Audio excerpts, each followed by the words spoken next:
قرآن کے ساتھ خیر خائی کا مطلب یہ ہے کہ قرآن پاک جو ہم کو اللہ نے دیا عطا فرمائی ہے، یہ ہمیشہ لازم رہنے والی کتاب ہے، باقی رہنے والی کتاب ہے۔ سب کتابیں ختم ہو گئیں، سب کے اندر تعریفات ہو گئی، لیکن اللہ رب العزت نے اس قرآن کے تعلق سے پوری امت کو چیلنج کیا ہے، پوری انسانیت کو چیلنج کیا ہے کہ اگر آپ اس قرآن پاک کو کسی بندے کی کتاب تسلیم کرتے ہیں تو آپ لائیے، کوئی ایک سورت بنا کر لائیے،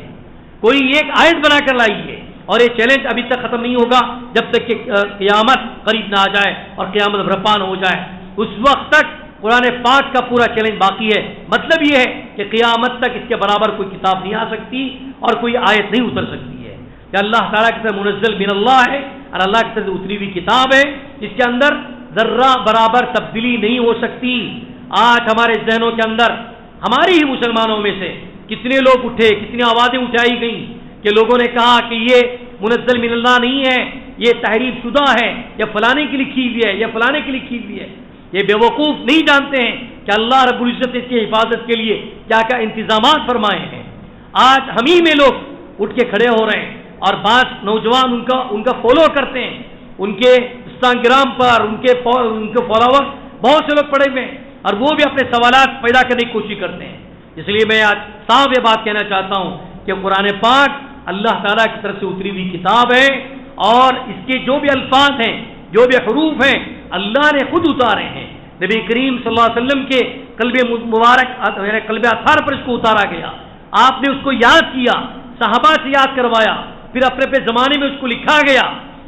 یقیناً قرآن پاک اللہ کے رسول صلی اللہ علیہ وسلم کے زمانے میں منظم شکل میں لکھا ہوا موجود نہیں تھا، لیکن صحابہ کے دلوں کے اندر محفوظ تھا، اور صحابہ نے جیسے جیسے ضرورت محسوس کی اس کو لکھ کر رکھا تھا۔ پھر حضرت عثمان رضی اللہ عنہ کے زمانے میں اور حضرت ابوبکر صدیق رضی اللہ عنہ کے زمانے میں اس کا اعلان کیا گیا، اور قرآن کو باقاعدہ ایک منظم شکل اس کی دے دی گئی جو آج تک وہ چلا آ رہا ہے۔ لیکن اسی کو بہانہ بنا کر لوگ کہتے ہیں کہ حضور کے زمانے میں قرآن پاک لکھا ہوا موجود نہیں تھا، اس لیے قرآن پاک اللہ کا نہیں ہے۔ نعوذ باللہ، اللہ رب العزت نے حضور پاک علیہ الصلوۃ والسلام کے دل کے اندر اس کو محفوظ کیا، اور آج پوری دنیا کے اندر کروڑوں کی تعداد میں اس کو یاد کرنے والے اور یاد کیے ہوئے بچے، نوجوان، بوڑھے سب موجود ہیں۔ اس سے کسی کا قرآن الگ نہیں ہو سکتا، ایک آیت الگ نہیں ہے، ایک زبردر پیش الگ نہیں ہے، سب کا، چاہے آسٹریلیا کا یاد کیا ہوا انسان ہو، چاہے انڈیا کا یاد کیا ہوا انسان ہو، چاہے کسی مشرق کا ہو یا مغرب کا ہو، ہر کسی کا قرآن کو دیکھیے، سب کی آیتیں ایک ہیں، سب کے حروف ایک ہیں، سب کے نقطے ایک ہیں، اس کے اندر کوئی فرق نہیں ہے۔ تو اس کا مطلب یہ ہے کہ دنیا کے اندر جو قرآن پاک موجود ہے وہ اپنے اصلی شکل میں موجود ہے اور پوری صحت کے ساتھ موجود ہے، اس کے اندر کوئی تحریف نہیں ہوئی ہے۔ اگر اس کے علاوہ آپ دوسری کتابوں کو دیکھیں گے کہ جہاں پر انجیل ہے یا جہاں پر زبور رکھی ہوئی ہے، تو یا توریت جہاں پر رکھی ہوئی ہے، دنیا کے الگ الگ علاقوں میں اس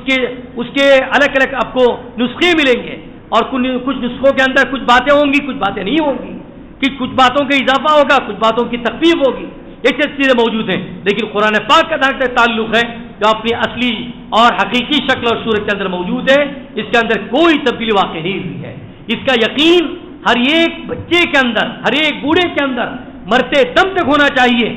تھوڑا برابر اور ذرہ برابر ہمارے دلوں کے اندر شک پیدا نہ ہو کہ قرآن کے مطابق کوئی ایسی بات ہو سکتی ہے۔ یہ بات میں اس لیے کہہ رہا ہوں کہ آج ہم یوٹیوب کھولتے ہیں یا کہیں کسی اور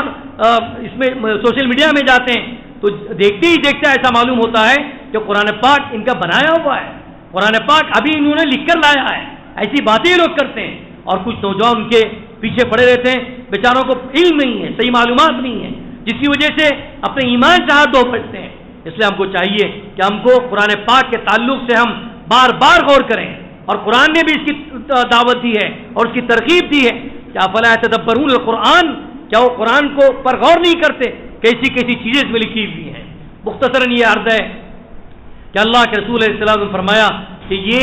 قرآن ہمارے لیے خیر خواہ ہے، اور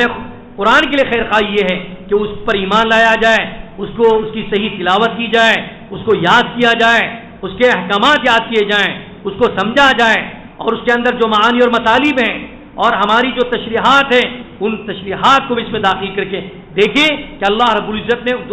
دنیا کو بنایا، کیسی کیسی چیزیں بنائیں، سب چیزیں اس کے اندر موجود ہیں، جس کو ہم سائنس کہتے ہیں، جس کو ہم سوشل میڈیا کہتے ہیں، جس کو ہم سوشل سائنس کہتے ہیں، سب چیزوں کو اللہ رب العزت نے قرآن پاک کے اندر جمع کیا ہے، اور جتنی چیزیں وجود میں آ رہی ہیں قرآن کے ذریعے سے آ رہی ہیں۔